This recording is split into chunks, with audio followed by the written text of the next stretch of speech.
Hello friends, आप सभी का बहुत बहुत हार्दिक अभिनंदन है यूट्यूब चैनल विजेता कुल में। तो साथियों, इस वीडियो में हम सामान्य हिंदी का टोटल 70 क्वेश्चन डिस्कस करने वाले हैं और ये रुक्मिणी का अपडेटेड सेट है। तो फ्रेंड्स, आप सभी के सिविल कोड प्यून के लिए भी काफ़ी महत्वपूर्ण होगा। तो फ्रेंड्स, एईडीओ और सिविल कोड प्यून के लिए ये वीडियो काफ़ी महत्वपूर्ण होने वाला है। तो चलिए देखिए 70 में से आप लोग कितना सही कर पा रहे हैं। तो आइए शुरू करते हैं पहला सवाल 31 से। तो 31 में क्वेश्चन दिया है, उपमान और उपमेय के अभेद्य को क्या कहा जाता है। ठीक है, तो उपमान और उपमेय के अभेद्य को याद रखेंगे, रूपक अलंकार कहते हैं। ऑप्शन बी होता है। क्वेश्चन नेक्स्ट लिखा है, जिन शब्दों में लिंग, वचन, कारक आदि के कारण कोई परिवर्तन नहीं होता है तो उसे क्या कहते हैं। तो याद रखिए, अगर कोई परिवर्तन नहीं होता है तो उसे अवयव कहते हैं। ऑप्शन सी होगा। 33 है कि निम्न में से कौन सा शब्द इसमें तत्सम नहीं है। ठीक है, तो तत्सम शब्द यहाँ पर अंधेरा नहीं होगा। ऑप्शन नंबर सी होगा। बाकी आपका उज्जवल, कपूर और मयूर जो है वो तत्सम शब्द के उदाहरण हैं। 34 दिया है कि संधि के संदर्भ में असंगत युग्म का चयन करें। कौन सा यहाँ पर असंगत है। तो ऑप्शन नंबर डी में यहाँ पर असंगत है। मनः जोड़ योग बराबर मन योग जो लिखा है वो गलत है, होता है मनोयोग। सही क्या होता है, तो मनोयोग होता है, इसलिए आंसर डी होगा। 35 लिखा है कि क्वेश्चन मार्क इस विराम चिन्ह का नाम बताइए क्या है। तो 35 का ऑप्शन बी होता है, इसे प्रश्नवाचक चिन्ह कहते हैं। अगला सवाल 36 है, निम्न में से तद्भव शब्द कौन सा है। तद्भव शब्द यहाँ पर ऑप्शन डी हो जाएगा, माथा। इसके पहले जो ऑप्शन ग्राम, आश्रु और सूर्य लिखे गए हैं ये सभी तत्सम होंगे। 37 दिया है, कर्ता कारक के साथ ने चिन्ह का प्रयोग किस काल में नहीं होता है। 37 का आंसर डी करना होगा, सामान्य, वर्तमान और भविष्यत काल में। तो नेक्स्ट क्वेश्चन 38 नंबर सवाल दिया है, लिखा है अधः जोड़ गति बराबर अधोगति, यह किस संधि के उदाहरण है। तो ये होता विसर्ग संधि के। ऑप्शन सी होगा। नेक्स्ट है, जिसके समान कोई दूसरा नहीं है, इसके लिए एक शब्द बताइए। तो जिसके समान दूसरा नहीं है उसे अद्वितीय कहते हैं। नेक्स्ट 40 में है कि निम्न में से भाववाचक संज्ञा का सही उदाहरण कौन सा है। तो याद रखिए, भाववाचक संज्ञा का यहाँ पर शत्रुता हो जाएगा। ऑप्शन सी में। किस शब्द में उपसर्ग का प्रयोग नहीं हुआ है। 41 का राइट आंसर बताना है। तो 41 का बी जो लिखा गया है ओढ़ना, तो ओढ़ना में कोई भी उपसर्ग इसमें प्रयुक्त नहीं हुआ है। 42 में है, रसोई घर में कौन सा तत्पुरुष समास है। तो फ्रेंड्स, रसोई घर में होता है संप्रदान तत्पुरुष समास, क्योंकि इसका होता है रसोई के लिए घर। 43 क्वेश्चन है, विशेषण की दृष्टि से असंगत अशुद्ध युग्म पहचानिए, संज्ञा विशेषण। तो 43 का राइट आंसर डी हो जाएगा। अग्नि और आग जो लिखा गया है संज्ञा और विशेषण का युग्म, जो कि यहाँ पर गलत होता है। तो अगला सवाल यहाँ पर 44 से बताना है। 44 में है कि घोड़ा शब्द का पर्यायवाची समूह बताइए कौन सा सही है। तो घोड़ा का ऑप्शन ए हो जाएगा, अश्व, है और तुरंग। 45 में है, निम्नलिखित वाक्य में से आकर्मक क्रिया वाला वाक्य बताइए। तो आकर्मक क्रिया है कि जहाँ पर कर्म नहीं है, जैसे ऑप्शन बी में पक्षी आकाश में उड़ रहे हैं, तो यहाँ पर आपका आकर्मक क्रिया होगा। नेक्स्ट लिखा है, प्रत्येक शब्द में कौन सी संधि होती है। तो प्रत्येक में यहाँ पर संधि होता है यन संधि। ऑप्शन नंबर सी होगा। 47 में बताइए कि लंबोदर शब्द में समास विग्रह क्या होगा। तो लंबोदर का होता है लंबा है जो उदर, अर्थात गणेश। 48 में है कि वह आप ही चला गया, रेखांकित पद में आप बताइए कौन सा सर्वनाम है। तो यहाँ पर होता है निजवाचक सर्वनाम। जहाँ पर स्वयं या अपने आप का बोध होता है। Question number 49। तो क्वेश्चन लिखा है कवि शब्द का स्त्रीलिंग रूप क्या है? तो फ्रेंड्स कवि का कवयित्री होता है, ऑप्शन बी। नेक्स्ट है स्वागत शब्द में कौन सा उपसर्ग लगा है? ठीक है, तो स्वागत का होता है सु जोड़ आगत, ऑप्शन सी करेंगे। नेक्स्ट है पानी शब्द किस संज्ञा का उदाहरण है? ठीक है, तो पानी जो होता है द्रव्यवाचक संज्ञा होता है, राइट आंसर सी है। निम्न में से किस शब्द में प्रत्यय का प्रयोग नहीं हुआ है? तो प्रत्यय होता है जो मूल शब्द के बाद जुड़ते हैं और अर्थ में परिवर्तन करते हैं, तो ऑप्शन डी में राइट आंसर होगा। परलोक जोड़ इक का परलौकिक जो लिखा गया है, यहाँ पर सही प्रत्यय इक नहीं लगा है। ठीक है, क्वेश्चन नंबर नेक्स्ट रहेगा 53। लिखा है पेड़ से पत्ता गिरा वाक्य में कौन सा कारक है? तो जहाँ पर अलग होने का अर्थ होता है वहाँ पर आपादान कारक करते हैं। नेक्स्ट सवाल है शब्द युग्म अनल और अनिल का सही अर्थ क्या है?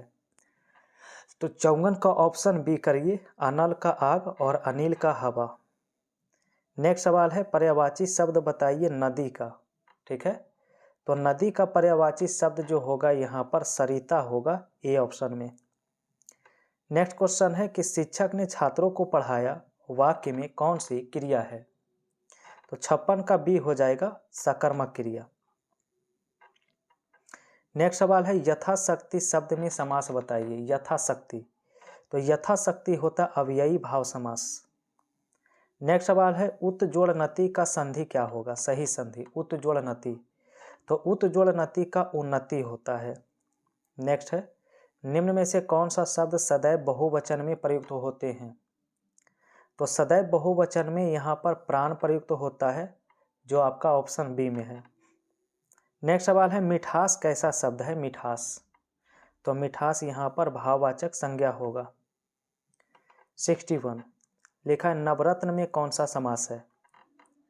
तो फ्रेंड्स यहाँ पर आप याद रखेंगे अगर संख्यावाची शब्द इस्तेमाल होता है तो वहाँ पर द्विगु समास करते हैं, तो नवरत्न में संख्यावाची शब्द जुड़ा हुआ है। 62 लिखा है जो ईश्वर में विश्वास रखता है उसे क्या कहते हैं? तो याद रखिए 62 का बी हो जाएगा, उसे आस्तिक कहा जाता है। नेक्स्ट क्वेश्चन है नायक का संधि विच्छेद बताइए। तो नायक का होता है नए जोड़ अक, ऑप्शन बी। नेक्स्ट प्रश्न है बुढ़ापा में कौन सा प्रत्यय होता है? तो बुढ़ापा में प्रत्यय होता है पा होता है, ए ऑप्शन। नेक्स्ट सवाल है सूरज का तत्सम रूप बताइए। सूरज का तत्सम रूप होता है सूर्य, ऑप्शन ए करना होगा। नेक्स्ट क्वेश्चन है हे राम रक्षा करो वाक्य में कारक क्या है?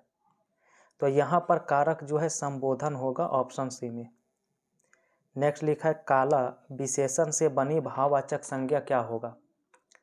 तो 67 का ऑप्शन डी करना होगा, बी तथा सी दोनों, यानी कि कालीमा और कालापन। ऑप्शन नंबर डी करेक्ट है।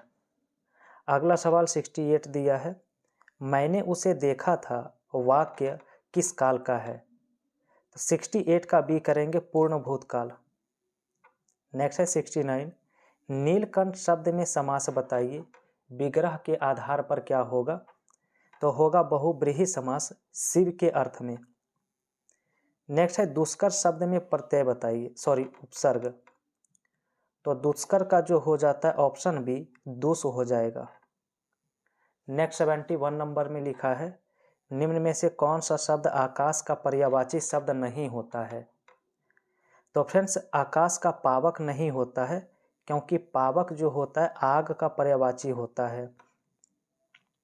72 लिखा है कोष्टक में जो विस्मयादि बोधक साइन दिया है इस चिन्ह का नाम बताइए। तो चलिए नाम ही बताना है, तो नाम ऑप्शन डी में लिखा गया है। 73 है अपना सर्वनाम से बनी भाववाचक संज्ञा क्या होगा? तो 73 का बी करना होगा, अपनत्व या फिर अपनापन। नेक्स्ट लिखा है चौराहा में कौन सा समास होता है? तो चौराहा में होता है द्विगु समास, चार यहाँ पर संख्यावाची होता है। 75 लिखा अत्याचार में उपसर्ग बताइए। ठीक है, तो अति जोड़ यहाँ पर आचार हो जाता है, तो अति जो हो जाएगा वो उपसर्ग हो जाएगा। 76 लड़का शब्द का बहुवचन क्या होगा? तो लड़का का बहुवचन याद रखिए लड़के। नेक्स्ट क्वेश्चन है पढ़ाई में प्रयुक्त प्रत्यय क्या है? तो पढ़ाई में आई हो जाता है ऑप्शन नंबर बी में। नेक्स्ट लिखा है य र ल व किस प्रकार के व्यंजन होते हैं? तो 78 का बी हो जाएगा अंतस्थ वर्ण। नेक्स्ट 79 है यथार्थ का सही विलोम शब्द क्या होता है? तो फ्रेंड्स यथार्थ का यहाँ पर हो जाता है काल्पनिक, यानी ऑप्शन ए हो जाएगा। नेक्स्ट लिखा है कि वचन किसका बोध कराता है? ठीक है, तो वचन बोध कराता है प्राणी या वस्तु के एक या अनेक होने का। तो 81 में लिखा है प्रेरणार्थक क्रिया का सही उदाहरण कौन सा है? तो प्रेरणार्थक का यहाँ पर हो जाएगा लिखवाना। इसमें कर्ता स्वयं कार्य नहीं करके किसी दूसरे से करने के लिए प्रेरित करता है। क्वेश्चन 82 है विद्यार्थी शब्द कौन सी संधि है? तो विद्यार्थी में होता है दीर्घ संधि। नेक्स्ट लिखा है पाप पुण्य समस्त पद में कौन सा समास है? तो फ्रेंड्स जिस समास के दोनों ही पद प्रधान होते हैं तो उसे हम द्वंद्व समास कहते हैं। क्वेश्चन नेक्स्ट लिखा है अपेक्षा और उपेक्षा शब्द का सही अर्थ क्या होता है? तो 84 का राइट आंसर ए होगा तुलना में और निरादर। 85 लिखा है जगन्नाथ जगत जोड़नाथ किस संधि के उदाहरण होते हैं? 85 का राइट आंसर, तो 85 का राइट आंसर सी होता है व्यंजन संधि। चलिए नेक्स्ट सवाल है जो कम बोलता है उसके लिए एक शब्द बताइए। तो जो कम बोलता है उसे मितभाषी कहते हैं। नेक्स्ट क्वेश्चन है दही शब्द का लिंग निर्णय कीजिए। तो 87 का बी हो जाएगा पुल्लिंग शब्द। नेक्स्ट 88 लिखा है उसने टेढ़ी चाल चली वाक्य में कौन सा कारक है? तो 88 का आंसर डी हो जाएगा कर्ता कारक। नेक्स्ट है निम्न में से किस वाक्य में सर्वनाम का प्रयोग हुआ है, इसकी पहचान करिए। तो सर्वनाम का प्रयोग बी में हुआ है, मैं जो लिखा गया वो सर्वनाम है। तो 90 है कि सर्वनाम के कितने भेद होते हैं? तो 90 का राइट आंसर सी होगा, सर्वनाम के टोटल 6 भेद होते हैं। नेक्स्ट लिखा है महर्षि शब्द का संधि विच्छेद करिए क्या होगा? तो महर्षि का होता है महाजोड़ ऋषि। नेक्स्ट लिखा है आजीवन शब्द का समास बताइए आजीवन। तो 92 के लिए आंसर सी होगा अव्ययी भाव समास। नेक्स्ट लिखा है अनुज का विलोम शब्द क्या है? अनुज का, तो अनुज का होता अग्रज। नेक्स्ट प्रश्न है लेखक शब्द के अंत में प्रत्यय क्या है? 94 का राइट आंसर सी होता है लेखक में अक जो है वो प्रत्यय होता है। क्वेश्चन नंबर नेक्स्ट होगा 95, सॉरी यहाँ पर आपका अगला सवाल होगा क्वेश्चन नंबर 95 में लिखा है कि वाक्य शुद्धि सही वाक्य का चयन करें। कौन सा वाक्य यहाँ पर शुद्ध लिखा गया है? तो 95 का राइट आंसर आप लोग कमेंट करिए और 95 में मात्र 2 ऑप्शन में आप सभी को आंसर करना है, ए होगा या बी होगा, यही दोनों में सही आंसर है, आप लोग कमेंट करिए। तो फ्रेंड्स यहाँ पर आप सभी का हिंदी का प्रतिदिन वीडियो आप सभी को मिलता है, साथ ही साथ लाइव मैराथन क्लास भी होता है। तो आप लोग शाम 7 बजे लाइव क्लास में ज़रूर जुड़िए, वहाँ पर पूरा डिस्कस भी करते हैं सभी क्वेश्चन को।